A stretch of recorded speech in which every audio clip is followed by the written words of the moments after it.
My, oh my, we got some breaking news to discuss with your Philadelphia Eagles on this Locked On Eagles Squad podcast. That is Harry Mays. That is Jason Martinez. My name is Marc Farzetta, and we got you for the next hour with all you need to know about your Philadelphia Eagles. Fly, Eagles, fly. It's the Eagles Squad, sponsored by Game Time. Everything Philadelphia Eagles every week. Covering all the big hits and game-changing plays from the city of brotherly love. The way only the Locked On Podcast Network can. Get ready and squad up. It's the Eagles Squad show starting now.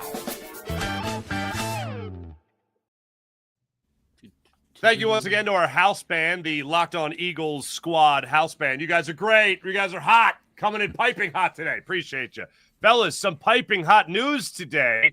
Joe Douglas returning to the Philadelphia Eagles front office, a man that helped get the Eagles their first ever Lombardi trophy, returns to the nest after a lot of people left. He has come back. Also, we got a most underrated Eagle conversation. Harry, I know you saw something there with Pro Football Focus. Talked about an interesting player that is the most underrated from the Eagles 2025 Super Bowl championship, 2024, 2025 Super Bowl championship. And the Tush Push goes back on trial this week. If you guys remember during the NFL owners meetings about a month and a half ago, it was a great conversation about the Tush Push getting banned. It's going to get banned. They're going to ban it. No more Tush Push. And then they decide to table it. Well, the table was waiting for them at the meetings that are this week for the NFL. So we could see a official verdict being pushed out on the NFL's Tush Push. Well, the Philadelphia Eagles clutch play the Tush Push. Gentlemen, I can't wait to see Nancy Grace outside the courtroom with a Tush Push ruling, Harry. Oh, yes. And Dan Abrams reporting. Nice. Oh, it's going to be the abundance. No Greta Van Susteren. Oh, yeah. It's going to flip full over. That nice lady that did the OJ trial, she'll be a part of it, break it down. Marcia Clark. It'll be amazing. Marcia Clark. And then Judge the other lady. Ito. The judge, he's coming back, baby. Yes. He's coming back. Pauly Shore's going to do a spoof on it in a couple of years. It's going to be insane. It's going to be bonkers, I'm telling you. But I know we've discussed this ad nauseum, but I know they're going to be discussing it again at the NFL level, obviously, when the meetings kick off tomorrow, as a matter of fact. I don't know what else is to be said. What more can be said? I saw the official complaint, if you want to call it that, or the motion by the Green Bay Packers that, again, as we all know by now, cites pace of play and safety for the reason they want to ban the Tush Push. I mean, what more can be said that we haven't said already? I know we have to address it because they're addressing it this week, but no one gets hurt. It's a running play, so the clock doesn't stop, so pace of play doesn't make any damn sense. Yeah, I don't get the pace of play issue. What are we talking about? Yeah. There's no evidence to support the claim.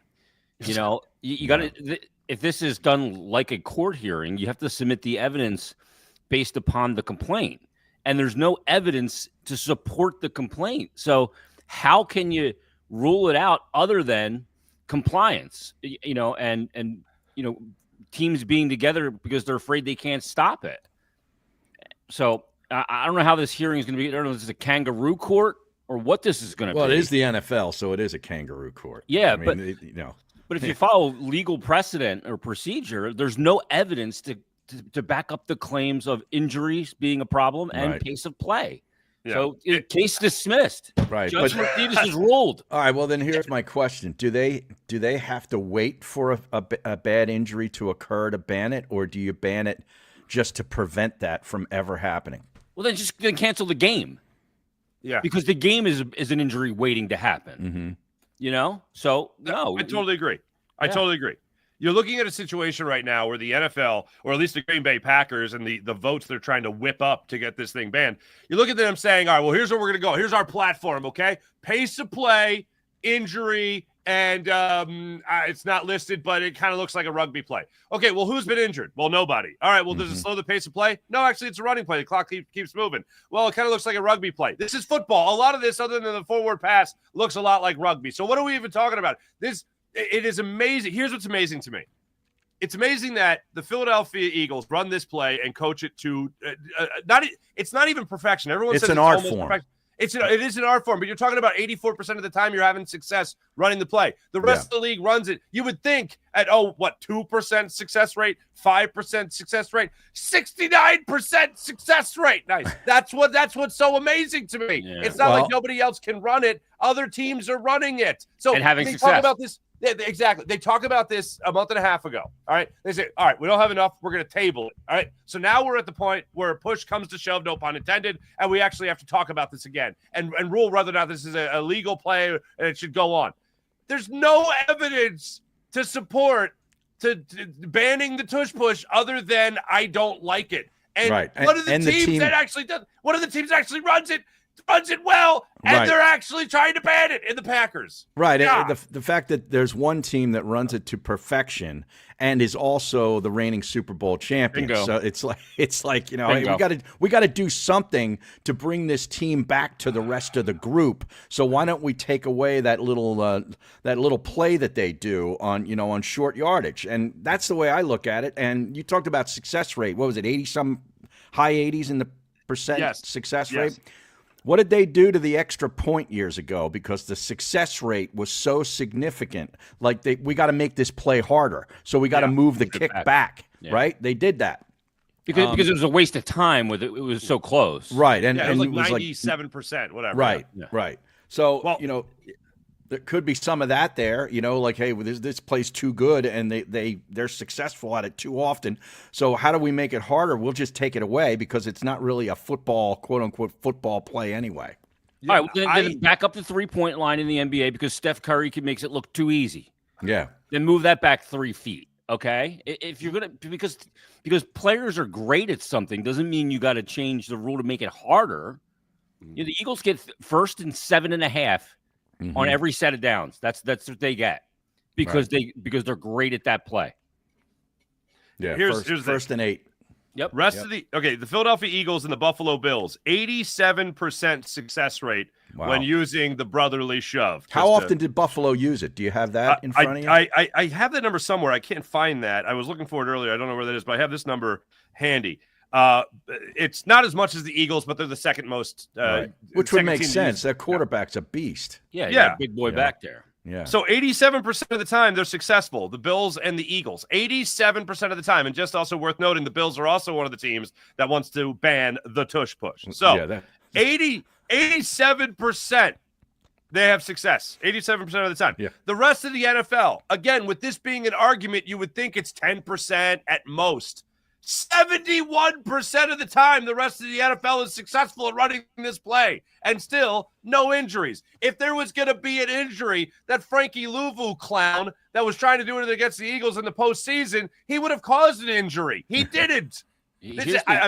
I'm sorry for yelling. I'm sorry for yelling. You're very passionate about this issue. Here's the crux of the matter. It's not those teams can run it and they have success with it. They don't have the same success the Eagles do. The crux of the matter is this. The Bills want it gone because if they end up in a Super Bowl against the Eagles, they don't want it used against them. McDermott can't stop it with his defense. Bingo. Correct. And the Eagles' defense can stop it, number one. And the Packers don't want it because if they get into an NFC championship game to go to the Super Bowl, they don't want it used against them. So these are teams thinking many moves down the line. And getting rid of it. Well, the Packers were apparently used as a pawn for the NFL anyway. We talked about this a while ago that, since they were getting the draft, it was sort of a give back to Goodell on Mark Murphy's way out the door before he retires to initiate this banning of this play. That's a deep state rumor that I happen to believe. Yeah, I agree with you. Yeah. I think there are. I don't put anything. Leagues do give handouts like that. I do. Yeah. Unreal. This is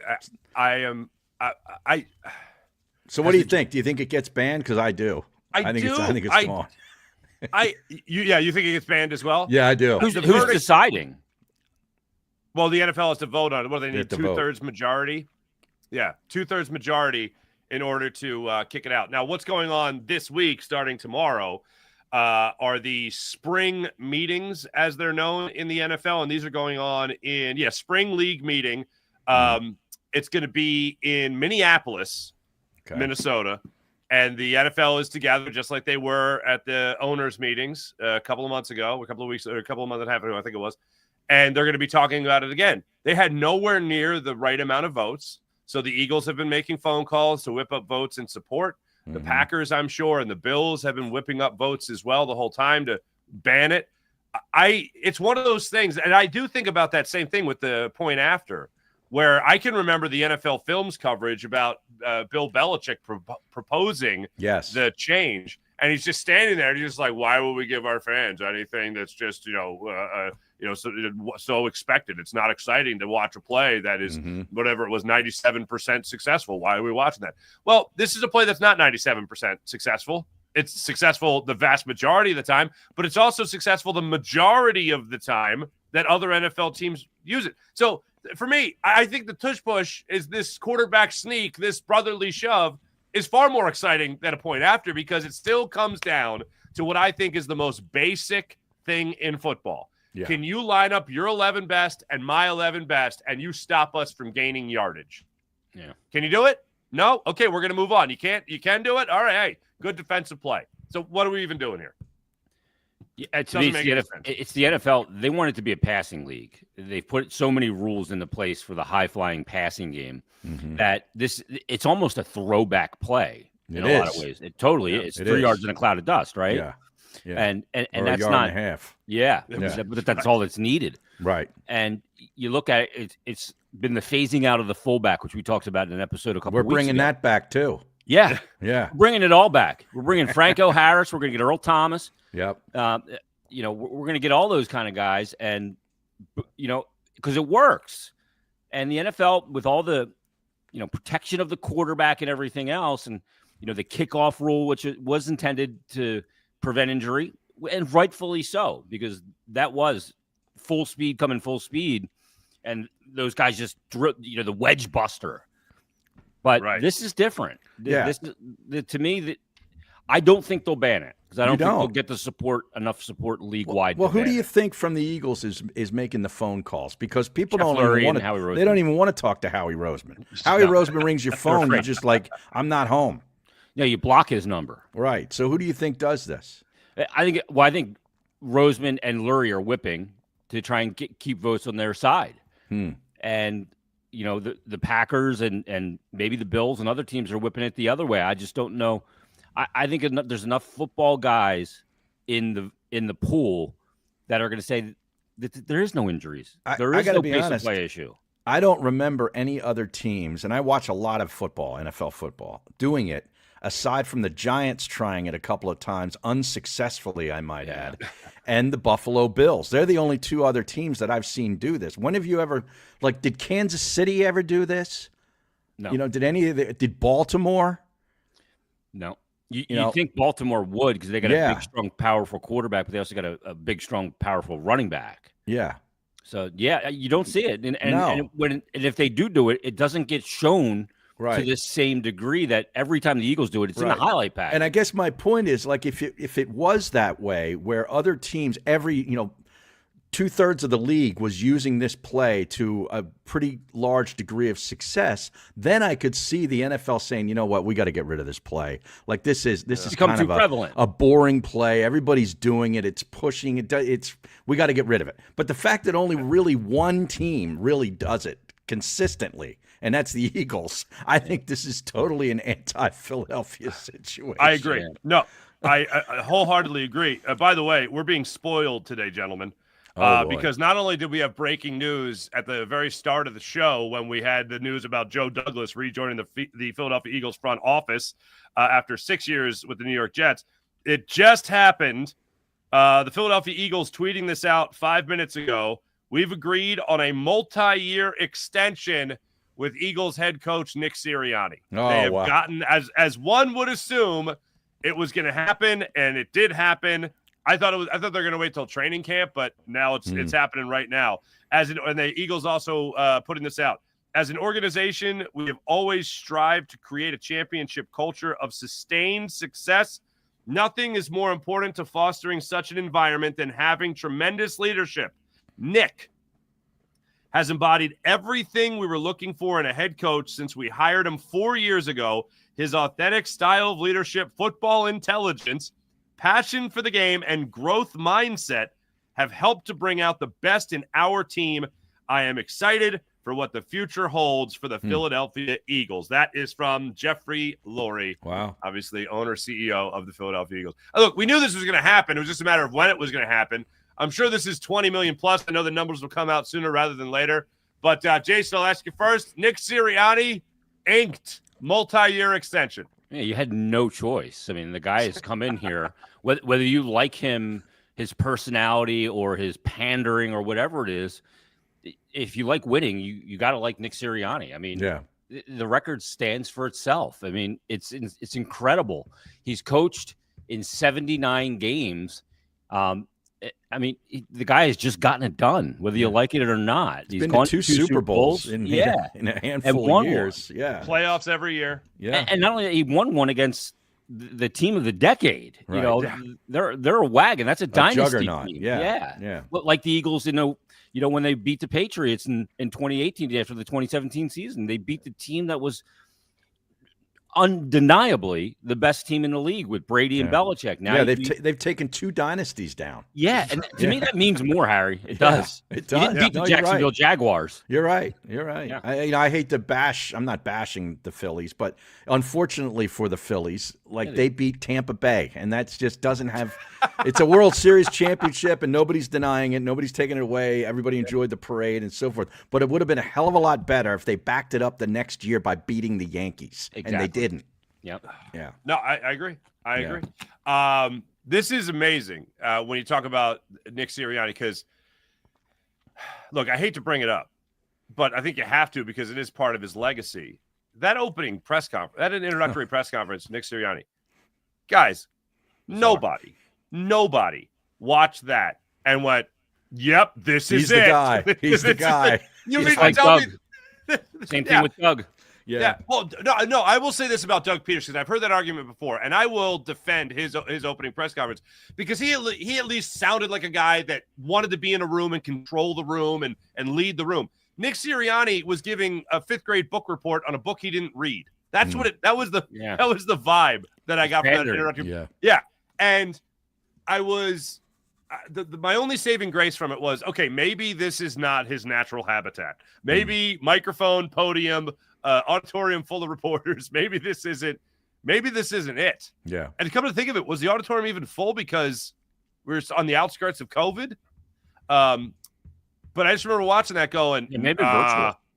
it might have been virtual. I just remember going, no, he's not inspiring me. Yeah, right. I mean, this guy's going to stand in the locker room. This guy's going to be on a sideline on a crucial 4th down call, and he's going to have the answer with confidence. I don't say it, but hey, again, this isn't his natural habitat. Let's get in the locker room and all that stuff. So players love him too. Yeah, exactly. And I all but said, yeah, totally out on this guy. Then we got the flower power speech. Yeah. All right. Like all the things that we have seen from this guy.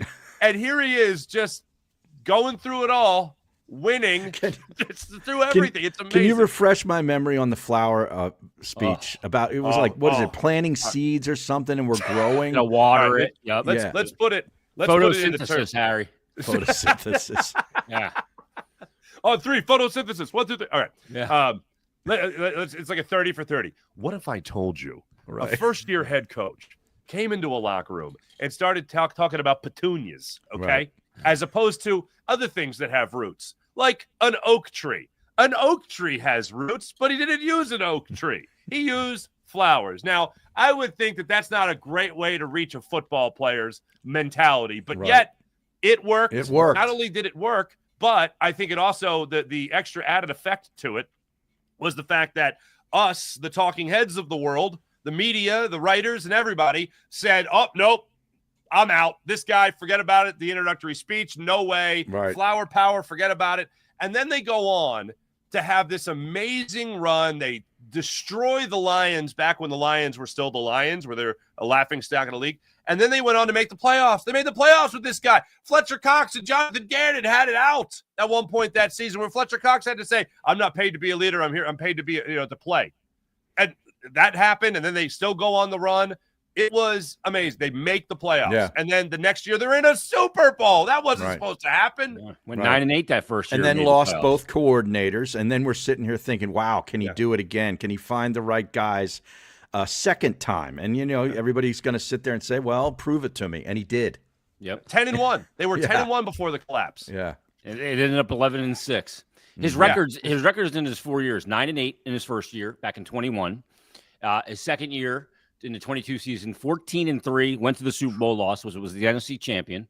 Then they went 11-6 with a monumental collapse, and you wondered, okay, did he lose the team? Right. Can he survive that? He starts out 2-2, then they rattle off 10 straight wins after the bye week. Yes. Yeah. And they go to the Super Bowl and win. They finish with a record of 14-3. Two 14-3 seasons. Yeah. 2 14-3 seasons. And an 11-6. Yeah, unbelievable. His overall record is 48-20 in 4 seasons. Now, what's that percentage? That's well over 66, isn't it? Yeah. Oh, definitely.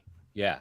What? Give it to me. 706 percentage. 70. Okay. Yeah. Yep. That's amazing. Yeah. 68 coaches, 68 games coached, 48-20 for a .706 win percentage. It's unbelievable. And it's not all because of the tush push. No. Okay.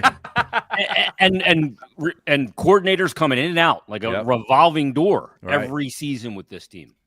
Yeah. Oh my goodness. And a Super Bowl championship. So what do you think the numbers are going to be like per year? What do you think he gets? I think he's looking about 20 to 23. Really? Per year? Wow. Per year. I mean, what did Ben Johnson just get? He just reeled in around, I think, 18. Is he the highest paid right now? I believe he's either the highest paid or he's one of the highest paid. Okay. So I remember when I saw that deal, whatever he got, I remember thinking, oh, well, Nick's getting 20. Nick's at least getting 20. They pay coaches $20 million? That's incredible. Well, the college coaches get like 10. Jesus. It's a good time. It's a good time. That's a good business. That's a good racket right there, man. Yeah, forget about trying harder at sports. I should have tried. 5 years, $65 million. So it's $13 million per for Ben Johnson. For Ben Johnson, okay. Okay, so I thought it was a little. I thought it was like. So he's probably going to get 15. Yeah, he'll reset the market. He'll probably get 15. I would say. Man. Yeah, I thought Ben Johnson was getting about 15.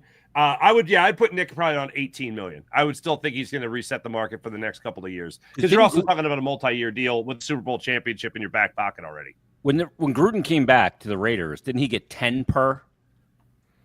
When That's he came great out of the booth. I can remember that was like 10 million. Like he got $50 million. It was a 5. I mean, in college, Kirby Smart makes 13.2 per year. Ryan Day 12.5. Man, Gruden's looking at these numbers and going, I'll tell you what, man. Yeah. I got to get out of this bar stool, man. I got to get back to the coaching, man. John Gruden was 10 years, $100 million. Good God. Oh, my God. Yeah, that's $20 million per. Holy strong. No, that's $10 million. No, it's 10. 10 years. 10, yeah. 10 years. The term was ridiculous. Nobody lasts 10 years with the Raiders. Good God, man. That was a freight fee to get him out of the booth. Yeah, Ben Johnson, 13 years, 13 million. Wow. I think Nick. I think it's safe to say at least 15, but I do think 15. He gets around 18. I think he gets around 18. Simply because it's another reset the market type of thing. So you keep on moving it up over 5 years. You're looking at what, $70 million? Is that roughly right? About that. Yeah. Wow. Yeah. That's 75. That's a good day. That's a good day at the office. Yeah. That's a good day at the office. All right, we'll continue to kick this around as well as another. I don't want to call it return, but it is a return for him. But the re-up of Nick Sirianni and the return of Joe Douglas. Plus, a little bit later on, we're going to get into the most underrated Eagle. We got all that to kick around. That's the return on Locked On Eagles Squad podcast. Oh, my goodness gracious, ladies and gentlemen. You guys taking advantage that all Skylight has to offer? Skylight Calendar. Let's get rid of the questions, the annoying, nagging questions of, when is Aunt Esther's birthday dinner? When is Susie's softball game? When is Bill's play? Anything like that. Forget about it with Skylight Calendar. Say goodbye to sticky notes, scribbled plans on the fridge, and overlapping calendar invites. Skylight Calendar is here to bring clarity to chaos and help families stay organized without the stress. It's sleek, digital play, It's amazing. The digital display syncs with your existing calendars, Google, Apple, Outlook, and more, making it simple to track appointments, practices, dinners, reminders, all in one easy-to-use place. Would seeing your whole weekly schedule out there in the open for the family to check out right there on a 15-inch high-def screen, would that help everybody else focus on what needs to get done and when it needs to get done and where you're supposed to be, when you're supposed to be there? I know it would help my family tremendously, especially I got little kids just starting to play sports. Oh, my goodness gracious. You need to be organized. You don't want to be just about sitting down for dinner and be like, oh, we got a softball game, and then you got to run out the door. Skylight Calendar helps you with all that. Right now, Skylight is offering our listeners and our viewers $30 off their 15-inch calendars by going to skylightcal.com/NFL. That's skylightcal.com/NFL. Go to skylightcal.com/NFL for $30 off your 15-inch calendar. That's skylightcal.com/NFL. Continuing to talk, I just retweeted it as well, fellas, the tease of the show, just so people know we're kicking this around as well. I did it too. Do you have an Aunt Esther, Marc? I mean, where'd you pull up Aunt Esther? Close friend of the family. Close friend. We call her aunts, you know? Okay. I was Edna was the one in Vacation that they that's Edna. Put on the roof of the twin family truckster. Right. She was up there in the chair. Yeah. Who was the one that says, Grace, she passed away 40 years ago? Was that Edna? Aunt Edna? Was that Aunt Edna? Because you can't get away from a family meal without someone to say grace, and then someone on my wife's side of the family, because we were a Christmas story house. Okay. My wife and her family, they were a Christmas vacation house. So that side of the family, we started talking a little bit more about vacation. But no, I have a friend of the family who's an Aunt Esther. You know what I mean? You know what I mean? All right. Now, Daz wants to know. No, I don't. I have a friend, Esther. Okay. But Esther C? Actually, she's a professional card player. Yeah, Daz has a question here. Now, we don't know the details yet. No, Shefty has only tweeted out the fact that it's happened. Right. I haven't seen any details yet. I will keep my eyes peeled for anything else from your boy Adam Schefter. I haven't seen anything from Jeff McClain, who obviously does a great job covering the Eagles as well. But a lot to get into. This stuff to the national guys so they can refute local reports. Yeah, that's what they do. Now, do you think the timing of this has something to do with the eventual banning of the Tush Push news? How do you tie? I was thinking about that, Harry. How do you tie I can't find the tie together of the two. Though. Well, just to sort of diffuse the pain, maybe, for Eagle fans. Harry, I like where your head's at. I'm going to say yes, because let's live in a world where this is the only trick that Nick Sirianni has. You're not re-signing him to a long-term deal unless you know the Tush Push is staying, babe. Unless it's staying. It's staying. You know, because if they banned it, he probably would have been fired. All right, but if they kept it, they banned your only thing that worked. You're out. Say that you're joking before the message boards go nuts. Yes, you're just joking. Kidding. Right. I was hoping I laid on the sarcasm rather thick. Yeah, there was no sarcasm font. Yeah. Is there a font for that? I think you're supposed to go every other letter capitalized. I think that is. Really? Which is, by the way to make sarcasm a pain in the ass. Is that for real? Oh, yeah. Oh, yeah. Okay. I never knew that. That was a thing for a while. I don't know if the kids still do it or not. I know I did it once or twice because, I wanted to appear young and hip. Right, but, for a while, maybe by now they've realized, no, this is dumb. We should stop doing this. But I got to tell you, the thing that I always have credited Nick Sirianni with him as a head coach is one of the things that's the most important thing I think a coach can do. And I know everyone wants to jump to X's and O's and all that stuff. And you could easily say, well, he needs the coordinators to do it. And this is going to be another big test for him because he got another new offensive coordinator and all that. Kellen Moore obviously had done a lot in his career already before coming here to Philadelphia. But for me, and by the way, Daz, we don't know the details yet. We're still waiting for that to come out. Love you, by the way, buddy. The thing that Nick Sirianni does phenomenally well is he always has his team prepared. The one exception was an obvious historic collapse, but you're still talking about a guy who's getting out of the gate 10-1. You're still talking about a guy who's going to the playoffs every single year. We're still talking about a guy who's got a winning record every year. And for whatever reason, I don't know what it is because I don't play for the Philadelphia Eagles, and I really feel like this is a specific thing that only the players can talk about. Not even Howie, not even Jeffrey Lurie, but the players.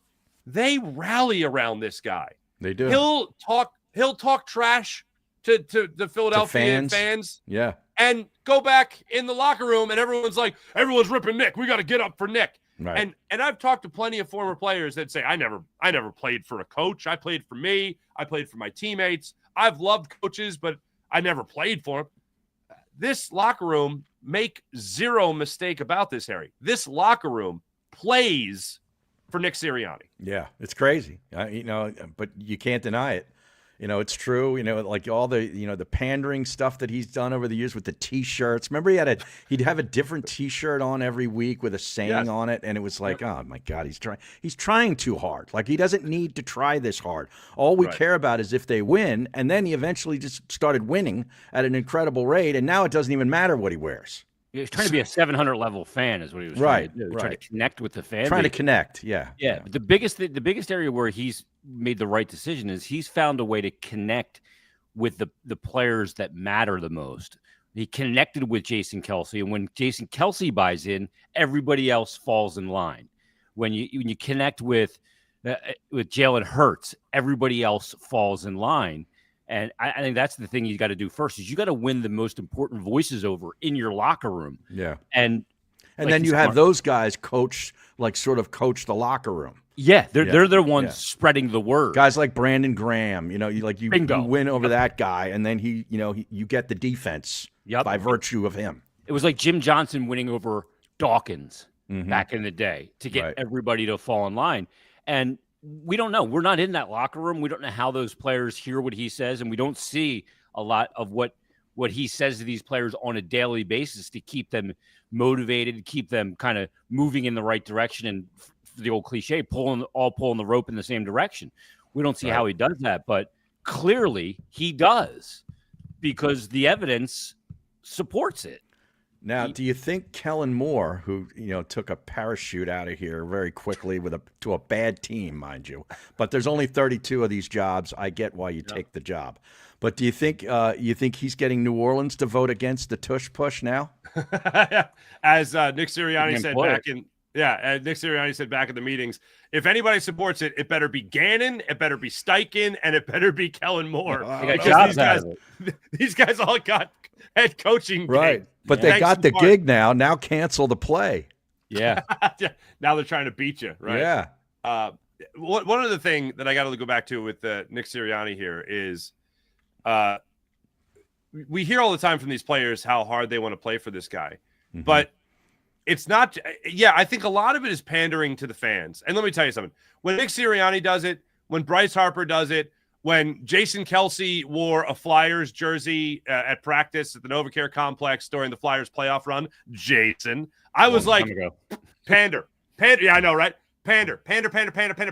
Keep pandering to me. I love it. You like that stuff. I eat it up with a big I eat it up with a ladle. Forget about a normal spoon. God. All right? I ladle that. All right? But when it comes to the T-shirts of Miles Sanders, the T-shirts of Brandon Graham, the T-shirts of Fletcher Cox, and he's wearing that at practice. I love that. Nick Sirianni dressed up one year as Jalen Hurts for Halloween. That happened, okay? That was told to me by Avante Maddox actually told me that. He let me in on that little secret. Now, he's not just doing that for us. He's doing that for the fans. He's doing that for the players. And a better example of that is a story Miles Sanders told years ago where he was just out on the practice field during training camp, and Nick Sirianni came up and started singing the high school fight song of Miles Sanders High School. Wow. And Miles Sanders goes, "What?"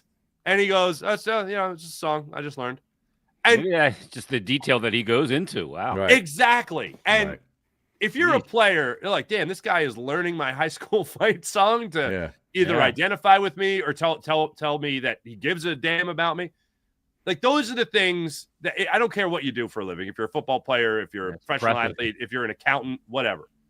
To know that your boss gives a damn To know that a guy that's going to be determining your playing time and what plays, what time, when your number gets called, to know that a guy is going to those lengths to try to understand what makes you tick. I mean, you want to play for that guy. You want to run through a wall for that guy. Yeah, that's unbelievable. I didn't know that. I don't even know my fight song from either. I don't think we had one.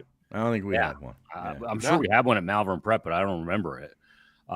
Did you graduate from Malvern Prep, or did you fail out? No, I left Malvern. I went to Malvern. Left. I graduated from Westchester East. Okay. Why nobody leaves Malvern Prep? What the hell happened? Apparently they do, Harry. I did. They said, sing the fight song. And he goes, we have a fight song. And they're like, get out. Get out. Now, the only thing I remember about before games when I played at Malvern Prep was we did you would say a prayer in the locker room, pray to Our Lady of Victory. Amen. But that was the only thing I remember. I don't remember any fight song. But no, I mean, he finds a way to motivate these guys and get them on board. And I would love to sit down with him and like just shoot the breeze with him over a drink to kind of learn what it is, what that likable quotient is for him, because his players love him and they'll go to war for him. He's so I don't know what it is. He's a football nerd. Like, he loves football. He does. Like, I think that's the one thing that would come across to you right away. Where's that infectious thing that he gets people to buy into him? Because I find him, pandering and annoying, and I can't deny his success. But I look at him, I think he's a douchebag. Oh, you know what I mean? That's all harsh. right. Like that's rough. But like that's the way he came off to me at first. Okay. Wow. And that's the way he would have come off to me. But why do players? I have to recognize that the guys who play with him that are close to him don't think that. So I'd love to be around them to know why that is. The Flyers better hope Rick Tockett's a douchebag too. Then. Yeah. You know what I'm I saying? sat with Talk on Friday. Yeah. Yeah. I'm a big fan of the talk, man. I'm all for that hiring. I will tell you, I love that. I'll pump you up. But as far as Sirianni goes, though, I get the sense that if you're in a room with somebody and you have the same goal, which is you want to win. When you're sitting with somebody that loves it as much as him, I could understand easily why that's infectious. And I get the sense from him that this is all he really gives a damn about. Mm-hmm. I do find it fascinating. And I don't want to say use the word often, but like we didn't see Andy Reid out like this. We didn't see Doug Peterson out like this. We sure as hell didn't see Chip Kelly out like this. When I see Nick Sirianni at a Sixers game or a Phillies game with the family, I'm like, good for him. Getting out there, enjoying the family. Young kids, that can't be easy to do that with a wife with 3 kids and an NFL head coaching schedule. That can't be easy. So I'm always like, yeah, good for it. Like, I find him to be an easy guy to root for because I know he's doing something that he really loves, and he's had success even before he won the Super Bowl. He's had success while doing it. Like, I find him to be an easy guy to root for. Do I question games like the Jaguars where you continue to go for 2 when you don't need to go for 2? Absolutely, I question those moments. Yeah, that's part of the NFL coaching gig. Yeah. When you're yelling at the fans, is that a good look? I don't need him yelling at fans. Yeah, and I didn't need him at the press conference that day with his kids there to shield him either. Right. But here's that's the thing. A tactic. I think it is. It was a protection tactic. Sure. I think the thing about it is, Mark, is that the connection with the players is he cares about their success, and he has a way of showing him that he cares about their success. And it's not just success on the football field, because their success on the football field leads to financial success. So I think that the guys that play for him, he feels like he has their best interest at heart, and that's why they go to war for him. I don't know how he gets that across to them. I'd love to know it, because it's a great trait to have as a coach. To be able to get the players to bleed for you is the greatest trait. It's the leader of men. That's the job of a coach in pro sports, and it's not easy because there's ego, there's a lot of money on the line, there's a lot of factors and pressure. But he finds a way to do it. It's also a thing that he's so young and never played the game at a but beyond Division III level. You know what I mean? It's not like this guy, starred at Alabama, back in the 90s or something, and played professional football for a little while, and is, like the coach in Detroit. Okay, he was a player. He wasn't a great player, but he played the game at the like a highest football level. player. And so you could sort of see how he could instantly get a locker room to buy in. But Sirianni didn't have that. I mean, he played at Mount Union, which was a super successful program, but at a very lower level. So I bet half the guys in that locker room don't even know what Mount Union is, or that they have a football team. Seriously, because it's Division III, right? Yeah, no, it is. It is Division III, and he was a stud wide receiver. Right, he was a wide receiver. Yeah. But here's a wild thing to me, though. Yeah, you talk about Dan Campbell. Yeah, he was a hard-nosed football player, tight end, Giants, Cowboys, Saints. Right. But the thing that really fascinated me, especially after the first year where everyone kind of rallied around Nick, was one of the benefits of having Doug Peterson was that he was a player. Like, he played in the league, obviously. And he played here. He played here. He played under Don Shula. He played with Brett Favre. He played with Dan Marino. Right. Like, the guy had been on Mike Holmgren. Like, he had played for some pretty significant names in the NFL. Obviously, osmosis. He had to absorb some good stuff from all those great minds, right? Just not on how the headset works. Yeah. Right. But what's so fascinating is that Doug Peterson had a meeting. I remember, I think there was a game in Cincinnati where Carson Wentz threw the ball 63 times. Mm-hmm. Okay. Yes, I remember that. I remember this, And after the game, Doug Peterson flat out questioned his team's heart, determination, whether they were into it. And then the next day, they all get back to NovaCare because the game was on the road. They all get back to NovaCare. They have a team meeting. They air out all the grievances with Doug Peterson in the room. This wasn't a players only thing. Everyone airs it out, and from that point on, they were a 1,000 times better football team and won the Super Bowl next year. Now, that happened for a lot of different reasons, but I believe one of those reasons is because Doug ultimately was granted that respect as a former player. My point is, Nick Sirianni seems to have already gotten that kind of respect in the early goings of his career with this football team, and he never played in the league. That's got to be a very difficult thing to tap into. It takes a while to build that up. I'd like to know how that happened. Yeah. He's got cachet. And how did he get it? That's what I'm fascinated by. I would love to see what those players have seen to give him that cachet. Because I don't think we'll ever see it because he's not going to show it to the fans, much like Andy Reid had cachet. And all we saw was, I got to do a better job. All that stuff. But behind the scenes, his players loved Big Red. I also remember, though, when Big Red threw the ball, had the ball thrown over 60 times in a windstorm. Yeah. Against, I forget the game. Was it Baltimore or Cincinnati? It was an AFC opponent. I'll never forget it. They threw it over 60 times. He had McNabb drop back and throw it, and the wind was howling. Scale force winds. That wasn't the tie, was it, in Cincinnati? Maybe it was. Where Donovan didn't know that tie. He couldn't. No clock management at the end of overtime to kick a field goal to win it. Right. Unbelievable. That has to be flat out. Do a better job. Yeah. I'm gonna have to find that game. All right, I'm gonna hit a quick blink. Jason, I know you got to duck out, man. You got some things you got to take care of.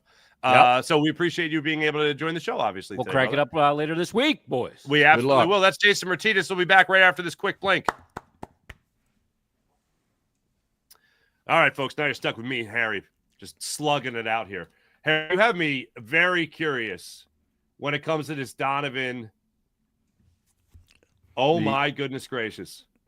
It was the Cincinnati game. It was, right? 58. I have it at 58 attempts. Okay. That's enough. I mean, that's 58 to 58. Yeah. It was the oh my God, I can't believe I remember that. It was the tie game. It was the 13-13 Cincinnati game in 2008. And if you remember the famous call after the game, like kissing your sister, this one ends in a tie. Yeah. That was the call from Merrill Reese. Sorry, folks. Yeah, it is a tie, Merrill. It's just like kissing your sister. Anyway, 13-13 was the end of that one. He threw the ball 55 times, twice in his career. Pittsburgh and San Diego in 2009 and 2000 is the way that went down. So 58 times in Cincinnati with the wind howling. I remember that. Yeah. Oh, man. And they punted. I'll never forget they punted in their last possession. All right. So we're obviously dealing with the news of We're talking about the news of Nick Sirianni getting re-upped. I still have yet to see any numbers come out as to what the contract is for. I'm sure that will come out in the coming days. So I just got a new tweet. That's not what I want to see. I'm waiting. For whatever reason, it's taking forever. All right. There's one more tweet here from Adam Schefter I'm trying to crack into and just see what's what. Nope, still the same thing. Full statement from Jeffrey Lurie. We already read that. And yeah, multi-year extension with Nick Sirianni. So that's where we're at right there. Let's take a couple of comments in here. Yeah. That's to Daz. Piglet. Hello, Piglet.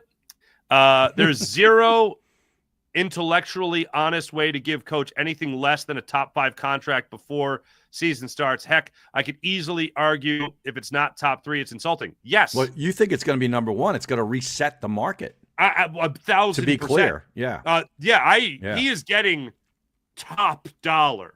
Right. Made the playoffs every year, has had what now? 1, 2, 3, 4. 4 defensive coordinators in his time here, including Matt Patricia as a defensive play caller. Right. He's had now what? Steichen, Johnson, Moore, Petula. Now 4 offensive coordinators. Right.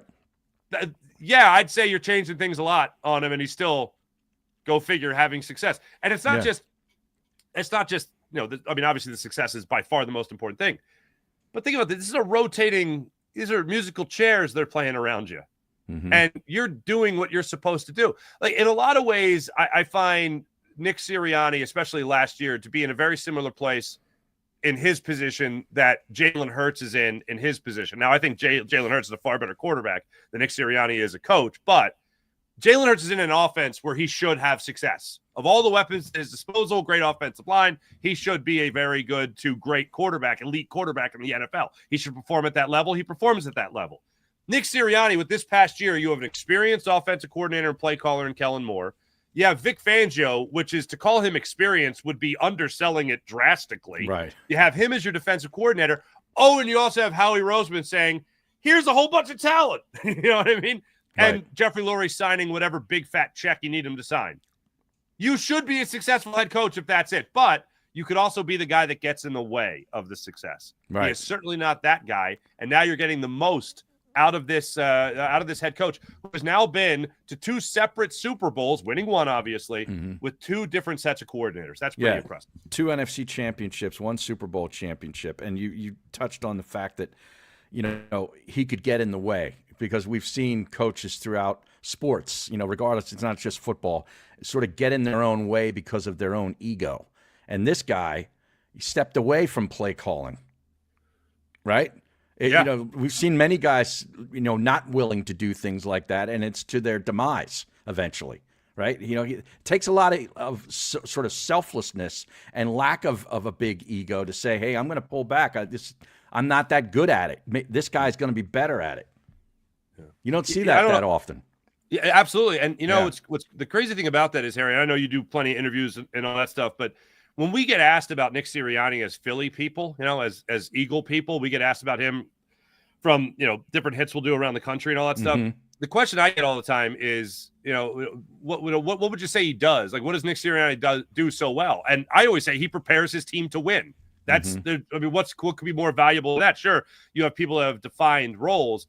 And anytime you say a slight, where people that don't watch every snap like we do, anytime you say something that could be misconstrued as a slight, they say, well, John Harbaugh doesn't call plays, and Dan Campbell doesn't really call plays, and all these other coaches that don't call plays. Like, yeah, but they didn't start out calling plays. Right. Like, the negative for Nick Sirianni was that he tried it and then gave it to somebody else. Right. Like, that's where but if he started out in, God forbid, that introductory press conference and said, yeah, I'm not going to call plays. I'm going to leave that to my offensive and defensive coordinators. I want to be the head coach of the football team and make sure. Yeah, I want to be the CEO type coach and all that stuff. Yeah.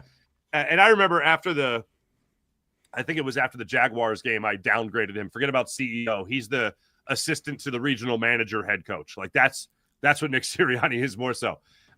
He obviously made me eat those words and a big old bowl of crow with it. But I look around the NFL and I see coaches that are those CEO type coaches. If he would have started out his tenure as just a guy that wanted to oversee everything and be able to pop into the wide receiver meetings, the defensive back meetings, the running back meetings, the offensive meeting, if he wanted to be the that type of guy, then all right, it makes sense.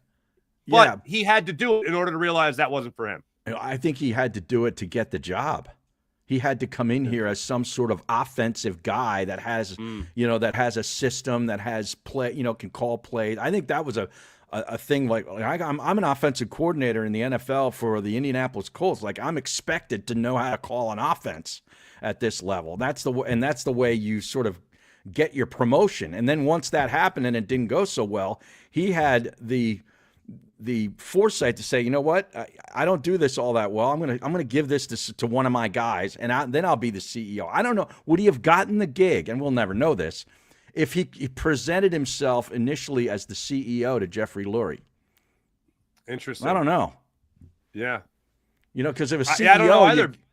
Like Jamie Johnson, that's where the CEO head coach sort of name or title sort of came from what he was with the Dallas Cowboys. But he had built up that huge amount of success with the Miami Hurricanes where he was, a CEO coach, whatever, and had a tremendous amount of success. Sirianni didn't have that with the Colts, right? The Colts never won a Super Bowl with him. That's a great question. That's a great question. I just think it's interesting. No, but that is a great question. Does he get the job if he comes in and be like, oh yeah, well, I'd have my offensive coordinator run the offense, I have my defensive coordinator run the defense, and then I'd just be the head coach. Right. Well, what do? He's not winning. I think you're onto something. I don't think he wins the job. I don't think Jeffrey Lurie goes, either. oh, this guy. Because even Andy Reid, for instance, had the binder, the legend of the binder. Oh, yeah, and he talked about the long snapper, the value of the long snapper for like 4 hours or something was the legend of that interview. And you're like, man, this guy's that detailed that he could talk and wax on about a long snapper for this long. Imagine what he can do about the quarterback. Right. And he coached Favre. Right. Right. And he came in with the binder. I guess page 1 was Donovan. Then maybe page 2 was the long snapper. Yeah. But Jeffrey Lurie looked at the guy and went, damn, so prepared. Joe Banner has done plenty of interviews since then where he said that when they called around the league and were really doing their research to hire the guy to really turn things around after Ray Rhodes, they said that every great coach, the thing that when they talk to people around the league, they said, oh, the attention to detail, oh, the attention to detail, oh, the attention to detail. That was the repeating theme. Yeah. And when Andy Reid walked in there with a 3-ring binder of the Eagles' future, it might as well have been a time machine for Jeffrey Lurie and Joe Banner to see where their franchise was going to go. He got the job. If Nick Sirianni is walking in there with, I'm going to hire an offensive coordinator that's going to control the offense and the same thing for the defense, I don't think he's getting that job. But I don't either. Come in as for lack of a better term, the savior to get the team going in the right direction again. Yeah, I don't think he gets that gig. One other thing that I think goes along with that is that even at the time he was hired, other than being the play caller, I think it was apparent to the Eagles, to Jeffrey Lurie and Howie Roseman, and not only apparent, but also a prerequisite was that you got to play nice. All right. Yeah. You're not going to come in here with an ego. You're not going to be Chip Kelly. They learned that from Chip Kelly. Yeah. Absolutely. That whole experience. Yeah. And you're not going to get the same kind of power that Doug Peterson wanted when he was here, which was eventually be in charge of his own staff. You got to play nice. We're in charge until we think you could do better. And I have no doubt in my mind, especially after the end of 2 seasons ago, following the historic collapse, that was a weird thing because people got to remember this. We had heard all throughout 2023 that Nick does the play calling, Nick does the game plan, and on game day, Brian Johnson was going to call the plays. We had heard that. What we hadn't heard was that the offensive coordinator was 100% in charge of the offense, because then that means that Nick isn't doing the game plan. And when we learned that after the season was ended, and they talked about, again, offensive coordinator in charge of the offense, defensive coordinator in charge of the defense, hearing Nick basically surrender control of the offense was a far different narrative than what he had been pushing leading up to that press conference. So that's why not only when Tim McManus asked the question of ESPN saying, so what is it you do here? The question that got paraphrased into that. I know that might seem very disrespectful to a lot of people to ask that of a head coach. Harry, it was flat out necessary because we didn't know. He had outlined what he did. and now all of a sudden he's saying he's not doing the things that were outlined. That's news. That begs the question, what do you do? Well, now he is in a position where I feel like he can have the most possible success, which is trying to be that CEO type guy. Yep, absolutely. It's wild, totally man. All right, we got some comments we're going to run through in a second. I do got to hit one more blink coming up. We'll be back after this. Bing, big bang, boom. Now, look, I know we got things listed there as far as the Tush Push trial, and that's going to go on later this week. So we'll have more takes on that. Joe Douglas did return. We'll get more into that as the week goes on. Again, during the show today, the news broke that Nick Sirianni got a multi-year deal to remain the Philadelphia Eagles head coach. This surprises nobody. All we're looking for now is when the numbers come out to see how many years it's for, as well as how much it's for. Right. I'm anticipating around $18 million. Harry, I think you're at $15 million. Yeah, which would be $2 million more than Ben Johnson, who just signed with the Bears after his time with the Lions there. So we got a lot to get into there, and we've crossed off a lot of things in that in that range. This show can pivot. That was a nice pivot by you, Farzetta. Seeing that breaking news, that was good stuff. Is there anything worse than taping a podcast and then looking at your phone and be like, I know. Damn it. Oh, wow, man. Well, that was a quick shelf life. You're right. Hopefully people are still interested in the Tush Push after this. That's a good point, though. Yeah. What's Daz got here? Even the T-shirts of his players is an impact. True. Daz saying he's like Tony Robbins. That's Nick Sirianni. I saw that. Sure. Yeah. Bill, not putting that up there, but I see your comment. Daz, is one of the 2 years you suggest, including the first year with team or 2 years? Oh, this is a question to another commenter. Sorry. I don't have time to edit these really before I. Alfredo, what's going on? Nick's extension has to be 5 years, right? The first signing was 5. It only makes sense for him to get an extension for another 5. Yeah. Yeah, that makes sense. Yeah, Piglet was responding, I think, to Daz's comment about putting a rule that new coordinators, in order to get a head coaching job, they have to stay 2 years minimum as the coordinator, because changing coordinators every year is ridiculous. And I think he was responding to that. I think you're right. You're right. So, wait, hold on. Angry Plant. Okay. Is it sad that I am not in the least bit surprised by the Tush Push being under review again? No, it's not sad. It just means you follow things rather well.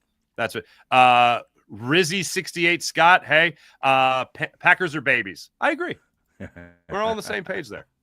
All right, Harry, I'll ask you this question. How does Nick Sirianni get this Philadelphia Eagles team back to the promised land?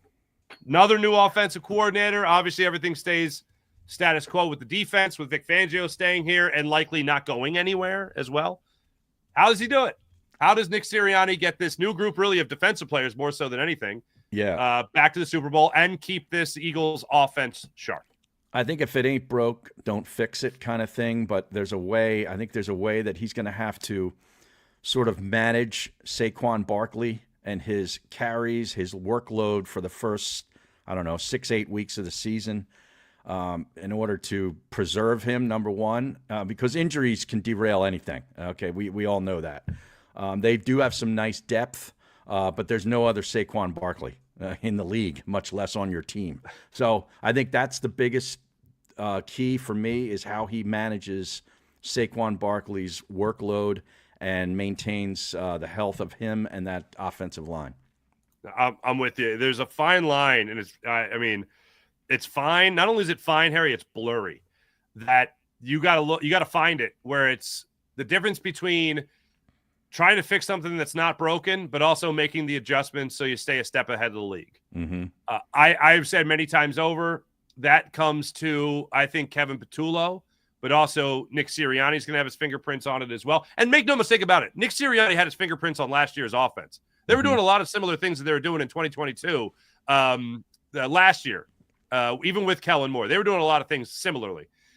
But the thing that I look at is, again, getting the passing game middle of the road in terms of usage, not just bragging about efficiency, and that is very important. But I also want to make sure I'm keeping Saquon Barkley as healthy as possible, and that's you're going to have to rely on, sure, A.J. Dillon running the football as well, and hopefully he stays healthy, but also getting the passing game more involved. Dallas Goedert's here. It's probably going to be his last year in Philadelphia. hey, I wouldn't mind seeing him with 75 catches, man. Just ride him into the ground before he goes elsewhere. A.J. Brown and obviously Devontae Smith stay healthy. Keep them involved in the passing game as well. And I think they find a little bit more of a healthy balance to keep Saquon Barkley fresh after 482 touches last year. Then I think the Philadelphia Eagles are going to continue to be in great hands. Still no numbers yet on the contract, but once they are out there, I know they will be a huge part of the conversation. Harry, fun as always, brother. Yep. I think we're going to get back to this a little bit later in the week. Maybe even by then, we will know the final verdict on the Tush Push, and we'll also know the verdict when it comes to the numbers for Nick Sirianni's new contract. Look forward to breaking out all that down with you a little bit later in the week, Harry. Good stuff, man. Appreciate it. Always a pleasure. Everyone, thanks for listening. Thanks for watching. Make sure you guys like and subscribe to Locked On Eagles YouTube channel. Also, Louis DiBiase hopes to be with us a little bit later in the week when we do our Did he survive the run? Did he survive the autism challenge? He did. He survived. We texted. Okay. He couldn't make today, unfortunately, but he's going to make it later in the week, hopefully. Okay. He did the bike race, I think, portion of it. All right. So, I don't know. He looks like to be a rather in shape guy, unlike myself. So Good. He might have run. I don't know. But I know there were bikes involved over the weekend.